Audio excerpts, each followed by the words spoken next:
What's up, everybody? Today is July 13th, 2023, and our monetary goal for today is to get $100 flat. So, we have a goal every day, and it varies depending on how much money we already have, how much the hotel is for that day, whether we need diapers that day, whether we have money for food, etc., etc. So everything taken into account, today's goal is $100. I'm not asking for money. This video is not asking for donations. This video is just about, if you watch my videos just curious what's going on with me and my day, that's what these videos are about, me talking about my day. And that's part of our day. Part of our day is trying to get money whatever way possible, but usually by begging. And like I said, today's goal is $100. So that's what's going on today. So what we've been doing recently, or as of recent, is because it's really hard for Nano to stand outside. Even though we keep him in the shade, and Beck and I are the ones who will stand in the sun. We'll make sure he's under a tree or something like that. It's still hot, and he's still a child, so he gets bored, and so he can only do it for himself maybe 2 hours at a time before he just starts to lose it. And so what we've been doing is, when all of us go out there standing on the corner, we've kind of come to the conclusion now that we're not going to have him stand out there for more than 2 hours. And even that 2 hours, it's broken up. Like right now, so Becca's standing out there, and we're next to Burger King, so I bring him in Burger King. I let him play, say for 15, 20 minutes. So that it's not even 2 hours straight. It's broken up. And then I'll switch with Becca, and then maybe she'll walk with him and go inside and get him a little snack from Walmart or something like that. So for him, it's broken up as much as possible. And then the second part of the day is, if we happen to get enough money for the hotel, or partial of the money, we'll get partial of the money, and we'll use money that we had from the day before, put that together, get the hotel. Nano and Becca will go to the hotel. I'll stay out, or I'll go back out, and then I'll beg for however many more hours needed to get the rest of the money, And so that's kind of our thing. And so basically, Nano only does it half the time, and then Beck and I do it or I guess me, I do it full time, I guess you say. Anyhow, so that's kind of what we do. So that's what's going on. As far as jobs, I applied for another job, I don't know, maybe a week ago now. There's this place called Lamb Weston up here. It's a potato processing company. And I found out about that through some old man on the bus. He retired from there after working out 30 years or something like that. And he talked about, hey, it's a good company. I worked there 30 years, whatever. And so I was like, oh, that sounds okay. I like potatoes, right? And so I went on their website, and I noticed they had positions, some of which that I didn't qualify for, like team leader and, I don't know, engineer or whatever else. But they had one for general laborer. So I applied for that at Lamb Weston. And I got a call, actually. The lady called me, and it's actually a little bit further away from here, the one that I applied at, because there was no openings here. So she's like, hey, you be willing to travel? I'm like, yeah, I don't know how I'm going to get there, but, I'll get there. I'll get there to work or whatever. So we did kind of a mini interview over the phone. She's like, okay, asked me questions about my job history and all this kind of stuff. So we did that, and then, what was I going to say? Oh, and she said, okay, basically we'll let you know. And then a couple days later, I got an email said, no, I'm not going to get the job. So, it is what it is. It is what it is. I mean, I don't know what to say. So, and that's kind of my life. It's like, I'm not really a sought after candidate for a job, I don't have great work experience. I'm older now, I'm 41 years old. I'm 40 years old now, and I'm washed up. I'm used up, I'm 40 years old without job experience. If I was 40 years old, let's say I was 40 years old and I just got out of the military after doing 20 years. You know, there's a difference. They said, oh, well, you've been in the military for 20 years. That's good experience. That's, you know, that's a sought after candidate that I would be great for a job. You know, Walmart, Target. I might pretty much go to anywhere, you know. Say I just got out of like doing 20 years in the Marines or something like that. I get a job anywhere. I get a job at like security, maybe a police officer or whatever, right? But that's not the case. The past 20 years of my life have included being in prison, which I don't even put on the job application because I really wouldn't get a job. Have you been convicted of felony? No. Right? But not just that, you know, just having spotty job experience and all this kind of stuff. And so I'm not a good 40-year-old candidate, you know. There's just expectation in society. You know, at a certain age, unfortunately, there's expectations at 40 years old, a job, or even like if I didn't have a girlfriend or whoever, you know, they expect you to achieve certain things at a certain age. I think I talked about this before. And it sucks, but it's the case. Like say I were single. Let's just say I were single, 40 years old, right? Okay, obviously any kind of girl I would talk to, she'd say, oh, you're 40 years old. The assumption is or expectation is you're 40 years old, oh, you should at least have some kind of job, a car, maybe a house by now, maybe kids, you know, all these kinds of things. And so if I were single at this time and I didn't have a job, I didn't have a car, whether I had kids or not, kind of regardless at that point, she'd be like, no, you're not a good candidate for this position, so to speak, you know? And so it's the same thing with the job, you know, that's how society is. There's expectations, you know. Whereas if, for example, say you're 20 years old, trying to get a job or a girlfriend or boyfriend, whatever, less expectation. Oh, you're still relatively young. Obviously, at 20 years old, you're not expected to have 10 years of job experience, right? Or you may be 20 years old and you don't have a car yet, or, you know, you probably shouldn't have kids at 20 years old, at least nowadays, you know. That might be a turnoff nowadays.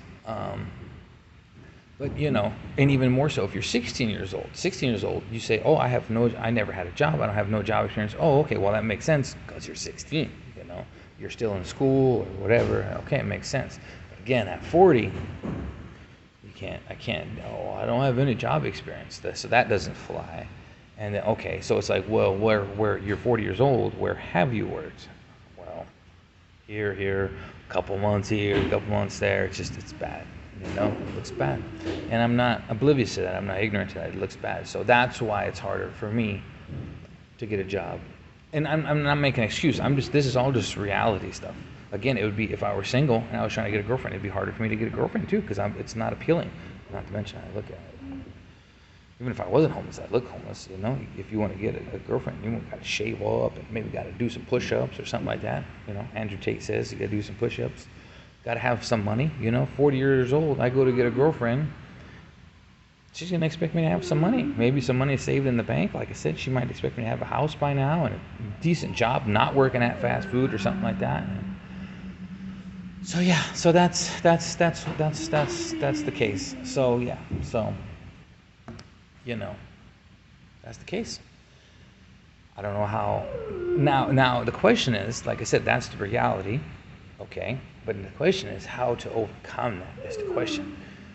You know, and that's what kills me. It's like even when I do get the job interview, you know, basically when a job does call me back, it's like I don't know what to say because they do ask those questions. What is your job experience? You know, even the getting, oh, do you have reliable transportation to get to work? Yeah, I do. I just say yes. I don't say how. But if they're like, oh, do you have, like, let's just say, sometimes they're sneaky. The job not applicants, whatever, the boss or whatever. Oh, you have reliable transportation? Yeah. Oh, so you have a car? Yeah, a bus pass. They're like, because they know, hey, what if the bus is late? That means you're going to be late to work. Or what if there's a holiday and the bus doesn't run? How are you going to get to work? You know, these are the things that employers think about. And so, you know, when you tell them, oh yeah, well, I ride the bus, they don't like that so much. You know, if I was a 16-year-old kid and told them I ride the bus, well, you know, okay, some days he's going to be late to work. They kind of expect, anyway, you're 16 years old, you're kind of scatterbrained a little bit. they kind of expect you to not show up some days anyways, you know.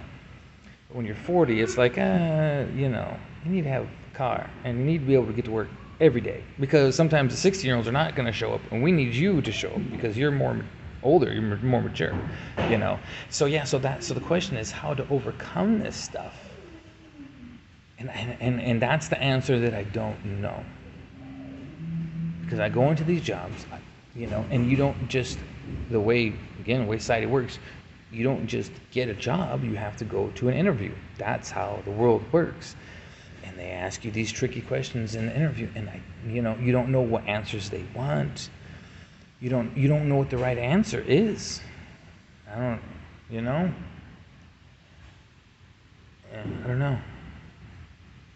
Yeah, that's the tough part. The tough part is not getting like an interview. I can apply at like a million jobs and get an interview, but it's going to be the same thing every time. As soon as I go in there, they see me. Okay, he's old. Okay, you're old. What's your job experience? Oh, it's spotted. It's scattered. It's no more than, say, 2 years at one job, you know? Well, that's not good. Oh, and she even asked me on the phone, too. I think that's one of the things that hurt me. Oh, well, she asked me, oh, how long did you stay at this job? How long did you stay at that job? And, like, again, it's only a couple months here. Like, I only spent, like, I don't know, a couple months at Dickey's Barbecue. And, I mean, I could try to lie about that. But then what if they call? Oh, okay, they call the business, and, oh, no, he didn't work here 5 years. He said he worked here 5 years. That's not true. That's a lie. They're not going to hire you anyways. So what do you do? What do you do? Do you lie your ass off and hope they don't check? Or do you tell the truth? But then the truth for me is not good. I can't, God help me, God forgive me. I can't give the full truth. I can't tell, oh, well, you know, I was locked up for 6 years and I've had several jobs. I, you know, got fired from a couple. I quit a couple. I'm not going to get a job anywhere with that. God forgive me, but if I go in there and tell the truth, they're going to be like, why are you even applying? Oh, you're an ex-felon. Oh, then they want to know about that. Oh, anyways, I'm not complaining. I'm not even trying to complain or make excuses. Like I said, this is just all facts and reality of my life.